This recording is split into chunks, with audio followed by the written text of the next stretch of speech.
Hello दोस्तों, स्वागत करता हूं आप सभी का आपके अपने परिवार दीक्षित एजुकेशन अड्डा पर। दोस्तों एक बार फिर हाजिर हो चुका हूं लेकर आप सभी के लिए मोस्ट इंपॉर्टेंट क्लास है।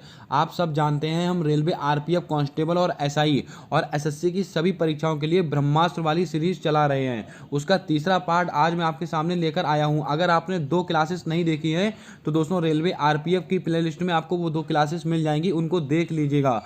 बहुत महत्वपूर्ण टॉपिक उसके अंदर मैंने कवर किए हैं। आज की क्लास भी बहुत महत्वपूर्ण होने वाली है। आप भविष्य में कोई सा भी एसएससी का एग्जाम देने वाले हो या आप कोई सा भी स्टेट का वनडे एग्जाम देने वाले हो तो आज की क्लास से आपकी परीक्षा में आपको 100% सवाल देखने को मिलेगा। आइए शुरू करते हैं आज की क्लास, देखते हैं अपने सारे सवाल। दोस्तों मैं आपको पहले ही बता दूं, सारे सवाल आपके प्रीवियस ईयर पेपरों में जो सवाल पूछे गए हैं उस पर आधारित तैयार किए गए हैं। हमारा पहला क्वेश्चन पूछा गया है, सत्यशोधक समाज की स्थापना किसके द्वारा की गई थी? राजा राम मोहन राय, आत्माराम पांडुरंग, महात्मा ज्योतिबा फुले, स्वामी विवेकानंद।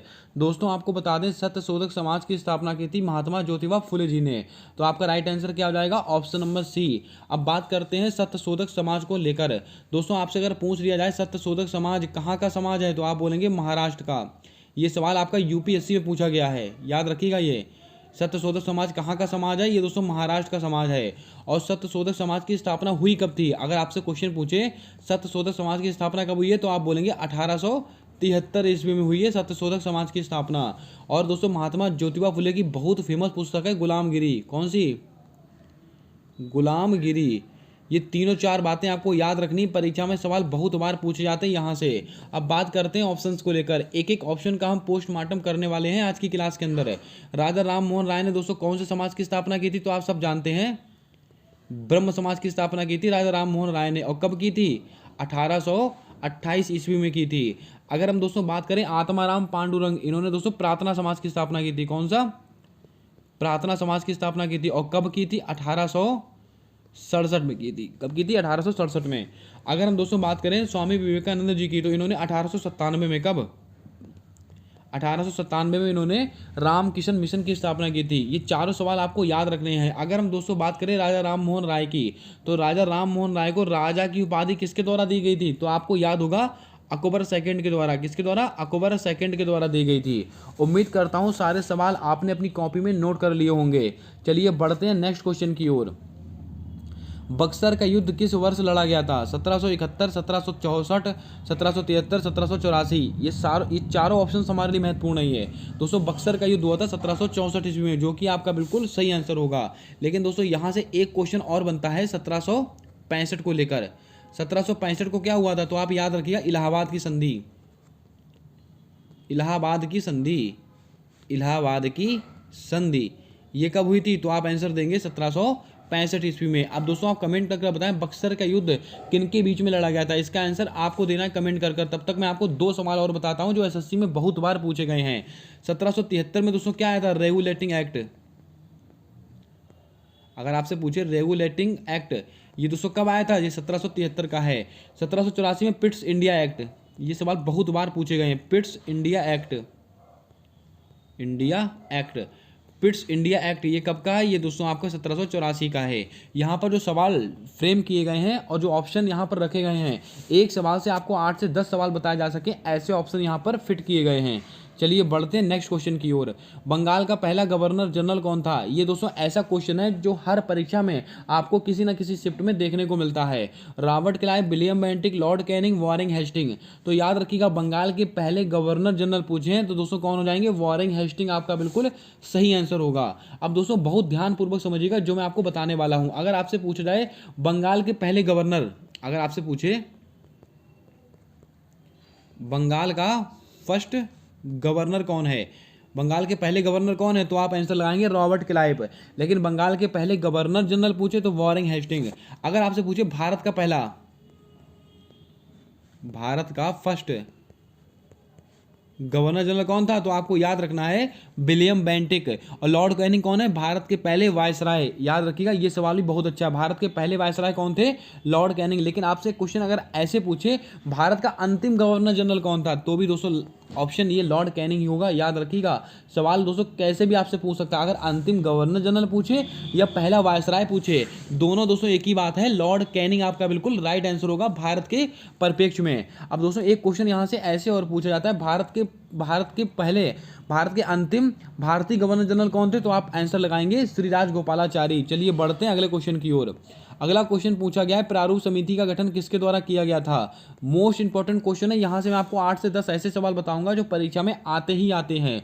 प्रारूप समिति का गठन कब हुआ था, तो आप सब जानते हैं 29 अगस्त 1947 को हुआ था प्रारूप समिति का गठन। और प्रारूप समिति के हेड कौन थे, तो आप आंसर लगाएंगे डॉक्टर भीमराव अम्बेडकर। डॉक्टर भीमराव अंबेडकर। ये 3 सवाल तो आपको याद रखने हैं। अब दोस्तों बात करते हैं ऑप्शंस को लेकर। आपको दोस्तों याद होगा संविधान सभा का गठन कब हुआ था, 6 दिसंबर 1946 को। संविधान सभा का गठन हुआ था 6 दिसंबर 1946 को। अब दोस्तों दूसरा सवाल पूछा जाता है, संविधान सभा की पहली बैठक कब हुई थी, 9 दिसंबर 1946, फर्स्ट बैठक। संविधान सभा की पहली बैठक कब हुई थी, 9 दिसंबर 1946 को। अब दोस्तों एक क्वेश्चन और पूछा जाता है, प्रस्तावना को दोस्तों कब पेश किया गया था, तो आप आंसर लगाएंगे 13 दिसंबर 1946 को। प्रस्तावना को दोस्तों 13 दिसंबर 1946 को पेश किया गया था। और दोस्तों आपको याद होगा इसको स्वीकार कब किया गया संविधान के द्वारा, तो आप आंसर लगाएंगे 22 जनवरी 1947। उम्मीद करता हूं सारे क्वेश्चन आपको क्लियर हो गए होंगे। एक बार फिर से रिपीट कर देता हूं मैं, प्रारूप समिति का गठन कब हुआ था, 29 अगस्त 1947। इसके हेड कौन थे, डॉक्टर भीमराव अम्बेडकर है। संविधान सभा की स्थापना कब हुई थी, तो आपको याद होगा 6 दिसंबर 1946 को संविधान सभा की स्थापना हुई थी, यानी संविधान सभा का गठन हुआ था। संविधान सभा की पहली बैठक कब हुई थी, 9 दिसंबर 1946 से। और दोस्तों संविधान सभा में प्रस्तावना को कब पेश किया गया था, 13 दिसंबर 1946 को। और इसको स्वीकार कब किया गया संविधान सभा के द्वारा, 22 जनवरी 1947। चलिए बढ़ते हैं अगले क्वेश्चन की ओर। नेक्स्ट क्वेश्चन पूछा गया है, भारत का नेपोलियन किसको कहा गया है, विष्णुगुप्त, समुद्रगुप्त, चंद्रगुप्त या फिर कुमारगुप्त। क्या होगा आपका राइट आंसर, जल्दी से बताएं। तो याद रखिएगा भारत का नेपोलियन कहा गया है समुद्रगुप्त को, तो आपका राइट आंसर हो जाएगा ऑप्शन नंबर बी। और समुद्रगुप्त कौन सा वाद्य यंत्र बजाते थे, ये दोस्तों वीणा बजाते थे, तो वीणा वादक है, इसको भी आप थोड़ा याद रखिएगा। चलिए बढ़ते हैं नेक्स्ट क्वेश्चन की ओर। दोस्तों यहाँ से मैं आपको देने वाला हूँ बहुत महत्वपूर्ण जानकारी। जी हाँ दोस्तों, अगर आप एसएससी का कोई सा एग्जाम देने वाले हों या फिर आप रेलवे आरपीएफ कांस्टेबल या एसआई का एग्जाम देने वाले हों, तो आपके लिए बहुत बड़ी जानकारी लेकर हाजिर हुआ हूँ। आप सब देख सकते हैं सामने लिखा हुआ है आपके एसएससी की सभी परीक्षाओं के लिए ब्रह्मास्त्र ई नोट्स, यानी कि दोस्तों अभी तक एसएससी की जितनी भी परीक्षाएं हुई हैं और उनमें जो जीके जीएस के सवाल पूछे गए हैं, सारे सवाल आपको वहां पर इंक्लूड कर दिए गए हैं। आपको एक जगह पर इतना अच्छा कंटेंट कहीं नहीं मिलने वाला है। मैं आपको दोस्तों इसकी खास बात बता दूं, आपको इसके अंदर history, polity, geography, science, economics, strategy के और विविध प्रश्न, ये सारे दोस्तों आपको वन लाइनर की फॉर्म में मिलेंगे, टॉपिक वाइज मिलेंगे बिल्कुल। और 100% सारे सवाल आपकी परीक्षा में पूछे गए सवाल हैं। और दोस्तों इसका प्राइस जो रखा गया मात्र 50 रुपीज़ में। ये दोस्तों ऐसे ई नोट्स हैं, अगर आप परीक्षा से दोस्तों 7 दिन पहले 8 दिन पहले भी इनको परचेस करते हैं और दोस्तों 8 से 10 दिन में इनको आप पढ़कर खत्म कर देंगे, यानी कि 130 पेजेस की ये पीडीएफ है। आप इसका प्रिंट आउट निकलवाकर अपनी पढ़ाई वाली डेस्क पर रखिएगा। 80 to 85% अकेली यही पीडीएफ आपके जीके को कवर करने वाली है एसएससी के किसी भी एग्जाम में। दोस्तों अब मैं आपको बताता हूँ आपको इसको परचेज कैसे करना है। एक नंबर नोट करना, उसको आप नोट करेंगे 7078 142 717। ये हमारा व्हाट्सएप बिजनेस अकाउंट नंबर है। इसके ऊपर आप फ़ोन पे, गूगल पे, पेटीएम कुछ भी चलाते हो, उससे 50 रुपये पे कर और दोस्तों उसका स्क्रीनशॉट लेकर इसी व्हाट्सएप नंबर पर आप मुझे शेयर करेंगे। ये दोस्तों हमारा व्हाट्सएप बिजनेस अकाउंट वो है, इसको भी आप नोट कर लीजिएगा। उम्मीद करता हूँ जानकारी आपको पसंद आई होगी। अगर जानकारी पसंद आई है तो दिल से लाइक कीजिएगा। चैनल पर नए हो तो चैनल को सब्सक्राइब कर बेल वाला आइकन ध्यान से दबाइएगा, ताकि आने वाली सारी क्लासेस के अपडेट्स आप तक आसानी से पहुँचते रहें। अगला क्वेश्चन पूछा गया, रजिया सुल्तान दिल्ली सल्तनत की गद्दी पर कब बैठी। एसएससी का मोस्ट फेवरेट सवाल है ये। या तो आपसे ऐसे पूछता है दिल्ली सल्तनत की पहली मुस्लिम शासिका कौन है, तो आप आंसर लगाएंगे रजिया सुल्तान। अब दोस्तों ये गद्दी पर कब बैठी थी, इनका दोस्तों कार्यकाल है 1236 से 1240 तक इनका कार्यकाल है। तो 1236 में दोस्तों ये गद्दी पर बैठी थी और 1240 में इनकी मृत्यु हुई थी। अब एक क्वेश्चन दोस्तों यहाँ से और पूछा जाता है, रजिया सुल्तान के बाद दिल्ली सल्तनत पर सबसे प्रभावशाली शासक कौन था, बलबन था। इसको भी आप थोड़ा लिख लीजिएगा। नेक्स्ट क्वेश्चन, पाकिस्तान और अफगानिस्तान के बीच में कौन सी रेखा पाई जाती है? ये वो सवाल है जो परीक्षाओं में आपको 100% देखने को मिलता है, चाहे आप कोई सा भी एग्जाम देने वाले हों। मैकमोहन, रेडक्लिफ, डूरंड या फिर इनमें से कोई नहीं।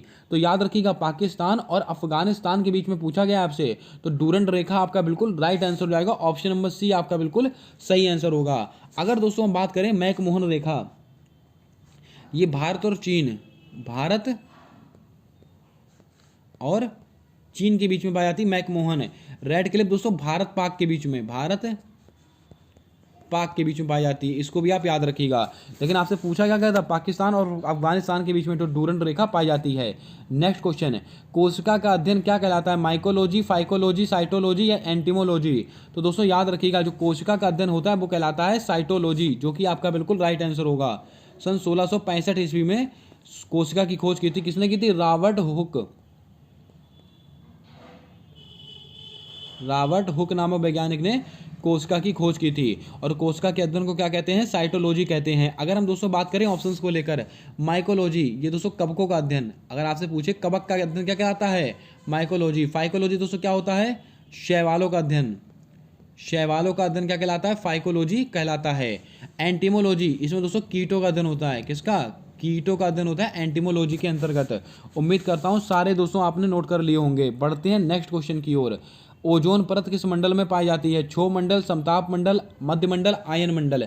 दोस्तों आप सब जानते हैं वायुमंडल में 5 प्रकार की परतें पाई जाती हैं, और कौन कौन सी परतें अभी हम आपको बताते हैं। जैसे कि सबसे पहली परत होती है आपकी क्षोभ मंडल।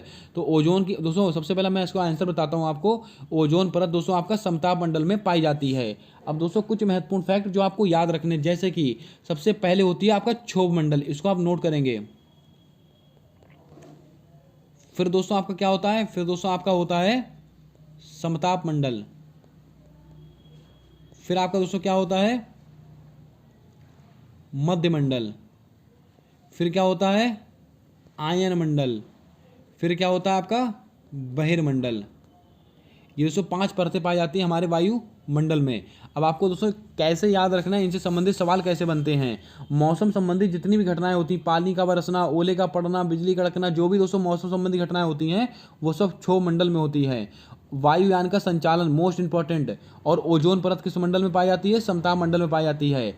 मध्य मंडल दोस्तों क्या है? तो आपको याद रखना है वायुमंडल की सबसे ठंडी परत कौन सी है? ये दोस्तों मध्य मंडल है। ये सवाल परीक्षा में कई बार आया है। आयन मंडल में क्या होता है? जो रेडियो एक्टिविटी से संबंधित जो घटनाएं होती हैं, सिग्नल भेजना है या दोस्तों कोई भी काम है सैटेलाइट द्वारा, तो वो दोस्तों आयन मंडल में होता है। और वायुमंडल की सबसे भारी परत कौन सी है? बहिर्मंडल। उम्मीद करता हूँ सारी परत आपको याद हो गई होंगी। क्लास पसंद आ रही है तो दिल से लाइक कर दीजिएगा। चलते हैं नेक्स्ट क्वेश्चन की ओर। विनेगर में कौन सा अम्ल पाया जाता है? बहुत कंफ्यूज करता है ये सवाल। ऑक्जेलिक अम्ल, लैक्टिक अम्ल, फॉर्मिक अम्ल, एसिटिक अम्ल। दोस्तों विनेगर, इसको दोस्तों हम सिरका भी कहते हैं। अगर आपसे पूछे सिरका, तो भी दोस्तों आपको याद रखना सिरका विनेगर एक ही बात होती है, और इसमें दोस्तों एसिटिक अम्ल पाया जाता है, जो कि आपका बिल्कुल सही आंसर होगा। अब दोस्तों ऑक्जेलिक अम्ल किसमें पाया जाता है? टमाटर में। टमाटर हो गया, पालक हो गया, इसमें क्या पाया जाता है? ऑक्जेलिक अम्ल पाया जाता है। लैक्टिक अम्ल दोस्तों किसमें पाया जाता है? दही में, जो दूध से बनने वाले प्रोडक्ट है उसमें लैक्टिक अम्ल पाया जाता है। फॉर्मिक अम्ल दोस्तों जो लाल चींटी होती है उसमें दोस्तों फार्मिक अम्ल पाया जाता है। यानी कि दोस्तों आपने कई बार देखा होगा, लाल चींटी अगर आपकी काट ले तो वहाँ पर खूब मोटा सा चकत्ता सा पड़ जाता है, वो दोस्तों हमारे शरीर में फॉर्मिक अम्ल इंजेक्ट कर देती है। नेक्स्ट क्वेश्चन दोस्तों, हमारा नेक्स्ट क्वेश्चन पूछा गया एशियाई खेल 2023 में भारत ने कितने स्वर्ण पदक जीते? बहुत अच्छा सवाल है, परीक्षा में आने की पूरी उम्मीद है। 28 पदक, 38 पदक, 41 पदक या 43 पदक। दोस्तों आप सब जानते हैं एशियाई खेल 2023 इसका आयोजन कहाँ हुआ था? होंगजाऊ चीन में इसका आयोजन हुआ है, आप सब जानते हैं। अब दोस्तों आपको याद होगा भारत देश का कौन सा स्थान आता है एशियाई खेलों में? जल्दी से इसका आंसर देना है आपको कमेंट कर। और दोस्तों आपको बता दें एशियाई खेल में 2023 में भारत ने 28 स्वर्ण पदक जीते हैं, जो कि आपका बिल्कुल सही आंसर होगा। और दोस्तों अगर आपसे क्वेश्चन पूछ ले कितने रजत पदक जीते हैं, सिल्वर मेडल कितने जीते हैं? 38 रजत पदक जीते हैं, 38। और दोस्तों कांस्य पदक जीते हैं कितने? कांस्य पदक जीते हैं आपका 41। अब दोस्तों आप जोड़ सकते हैं कितने कुल पदक जीते हैं? 8 8 16 1 17 के 7 कैरी 1 3 और 2 5 और 1 6 और 4 10, यानी कि 107 पदक जीते हैं कुल। तो आपसे ऐसा भी सवाल पूछ सकता है कि भारत ने एशियाई खेल 2023 में कुल कितने पदक जीते हैं? 107 पदक जीते हैं, जिसमें से 28 स्वर्ण पदक हैं, 38 सिल्वर मेडल रजत पदक हैं और 29 ब्रॉन्ज मेडल यानी कि कांस्य पदक हैं। चलिए बढ़ते हैं अगले क्वेश्चन की ओर। प्रसिद्ध सांची का स्तूप किस राज्य में स्थित है? राजस्थान, मध्य प्रदेश, तेलंगाना, छत्तीसगढ़। तो आप सब जानते हैं सांची का स्तूप कहाँ पर स्थित है। ये दोस्तों आपका मध्य प्रदेश में स्थित है, इसको भी आप याद रखिएगा। नेक्स्ट क्वेश्चन की ओर। भारत का 53वां टाइगर रिजर्व कौन सा है? गुरु Ghasidas tiger reserve, Ramgarh Vishdhari, Ranipur tiger reserve या गिरि राष्ट्रीय उद्यान। दोस्तों भारत का 53वां टाइगर रिजर्व है रानीपुर टाइगर रिजर्व, और ये कहाँ पर स्थित है? ये आपका उत्तर प्रदेश में स्थित है। गुरु घासीदास, दोस्तों आपको याद होगा ये कहाँ पर स्थित है? छत्तीसगढ़ में।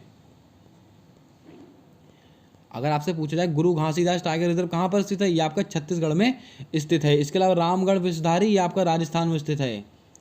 भारत का 52वां टाइगर रिजर्व कहाँ पर स्थित है? रामगढ़ विषधारी टाइगर रिजर्व है, इसको भी आप याद रखिएगा, जो कि राजस्थान में स्थित है। गिर राष्ट्रीय उद्यान तो आप सब जानते हैं गुजरात में स्थित है। कहाँ पर? गुजरात में स्थित है। और किस लिए फेमस है? एशियाई शेरों के लिए फेमस है। आइए चलते हैं अगले क्वेश्चन की ओर। पंडित शिव कुमार शर्मा का संबंध किस वाद्य यंत्र से है? सितार वादक हैं, संतूर वादक हैं, सरोद वादक हैं कि तबला वादक हैं? बहुत बार सवाल आपकी परीक्षा में पूछा गया। पंडित शिव कुमार शर्मा, इनका संबंध है दोस्तों आपका संतूर वादक हैं, जो कि आपका बिल्कुल राइट आंसर होगा। अब दोस्तों संतूर वादक का नाम आया है तो भजन सोपारी को मत भूलेगा। भजन सोपारी और पंडित शिव कुमार शर्मा, ये दोनों के दोनों दोस्तों संतूर वादक हैं। अब दोस्तों आपको याद होगा सितार वादक पंडित रविशंकर, ये नाम बहुत महत्वपूर्ण है। ये पंडित रविशंकर का संबंध है सितार वादक से। सरोद वादक से दोस्तों आपको 4 नाम याद रखने, कौन कौन से? अलाउद्दीन खान, अमजद अली खान और दोस्तों कौन है? विश्वजीत राय चौधरी। और एक नाम दोस्तों कोई और है, जल्दी से बताएं। ये 4 नाम आपको याद रखने सरोद वादक से। तबला वादक कौन है? जाकिर हुसैन, अल्लाह रखा खां। इन दोनों का संबंध किससे है? तबला वादक हैं। चलिए बढ़ते हैं अगले क्वेश्चन की ओर। पानीपत का तीसरा युद्ध किसके मध्य हुआ था? One of the most important question आपकी परीक्षा का। सबसे पहले आपसे पूछ लेगा पानीपत का तीसरा युद्ध हुआ कब था? 1761 में हुआ था। अब जल्दी से बताएं किसके बीच में हुआ था? बाबर तथा इब्राहिम लोदी, बैरम खां हुमायूं, मराठा तथा अहमद शाह अब्दाली या फिर बाबर तथा राणा सांगा। तो आपको याद रखना है पानीपत का तीसरा युद्ध हुआ था मराठा तथा अहमद शाह अब्दाली। तो आपका राइट आंसर क्या हो जाएगा? Option number C. अब दोस्तों बात करते हैं बाबर तथा इब्राहिम लोदी, इसके बीच में पानीपत का पहला युद्ध हुआ था। कब हुआ था? 1526 ईस्वी में। अब पानीपत का दूसरा युद्ध 1556 ईस्वी में। इसको भी आप लिख लीजिएगा, बहुत महत्वपूर्ण क्वेश्चन है। चलिए बढ़ते हैं अगले क्वेश्चन की ओर। होम रूल लीग मूवमेंट किस वर्ष से संबंधित है?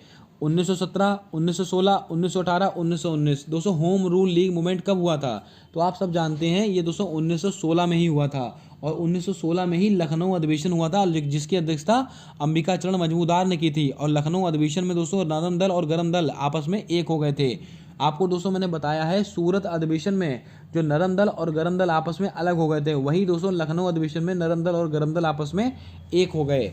आपसे कोई सवाल पूछे तो आप आंसर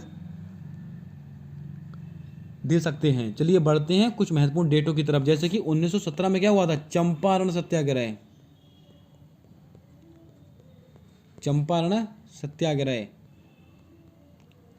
चंपारण सत्याग्रह कब हुआ था? 1917 में हुआ था, जो कि नील की खेती के विरोध में था। 1918 में दोस्तों क्या हुआ था? खेड़ा आंदोलन हुआ था। कौन सा? खेड़ा आंदोलन।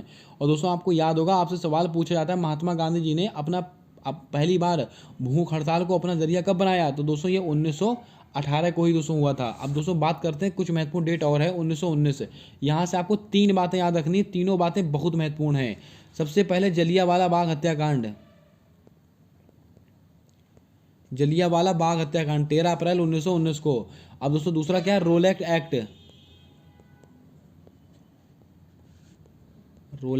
यानी कि रोलैक्ट एक्ट, इसको बोलते हैं ना अपील ना दलील का कानून, 1919। और एक क्वेश्चन आपको और बताता हूं, मुझे याद आ रहा है, मॉन्टेग्यू चेम्सफोर्ड अधिनियम, ये कब का है? मॉन्टेग्यू चेम्सफोर्ड अधिनियम ये कब का? ये भी 1919 का है, इसको भी आप लिख सकते हैं। चलिए बढ़ते हैं अगले क्वेश्चन की ओर। अब दोस्तों यहाँ से एक सवाल और छूट गया है, होम रूल लीग मूवमेंट इसकी अध्यक्षता किसने की थी? बाल गंगाधर तिलक और एनी बेसेंट ने। अगला क्वेश्चन, फॉरवर्ड ब्लॉक की स्थापना किसके द्वारा की गई थी?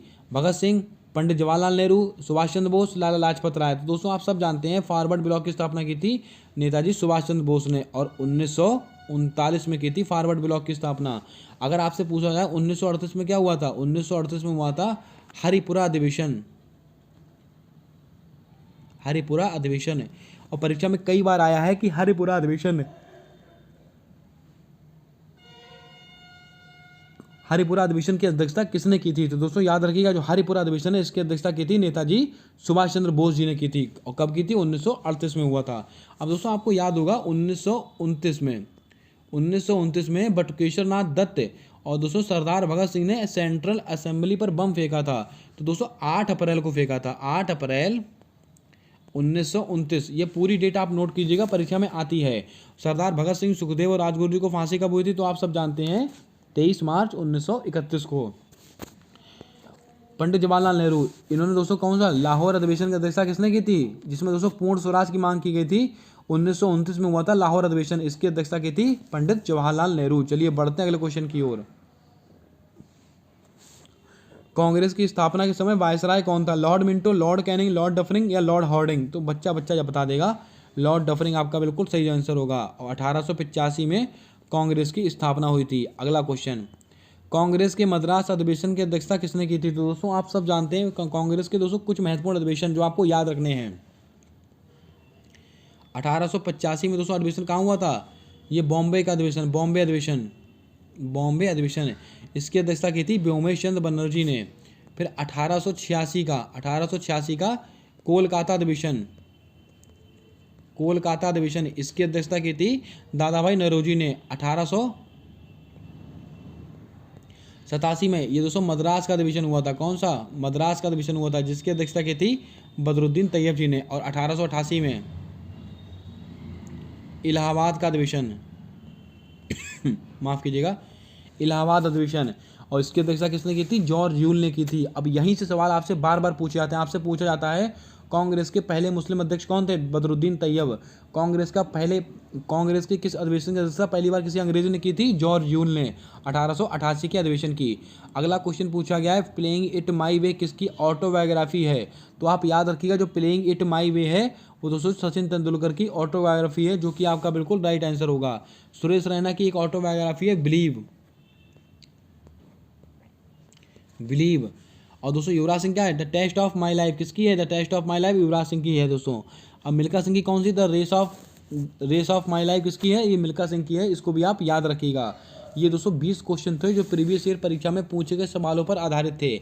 अब आप कमेंट कर बताएं कैसी लगी आज की क्लास, कैसा लगा आज का कंटेंट। बहुत कोशिश की है एक सवाल से आपको 8 से 10 सवाल निकाल कर देने की। कहने को 20 सवाल है, लेकिन आपने नोटिस किया होगा अगर आपने वन लाइनर फैक्ट लिखे होंगे तो कम से कम 100 से प्लस सवाल मैंने आज की क्लास में आपको बताए हैं। अगर क्लास पसंद आई है तो क्लास को दिल से लाइक कर दीजिएगा। चैनल पर नए हो तो चैनल को सब्सक्राइब कर बेल वाला आइकन ध्यान से दबा लीजिएगा, ताकि आने वाली सारी क्लासेस का अपडेट्स आप तक आसानी से पहुंचते रहें। मिलते हैं नेक्स्ट क्लास में एक नए टॉपिक के साथ। तब तक के लिए जय हिंद, जय भारत दोस्तों।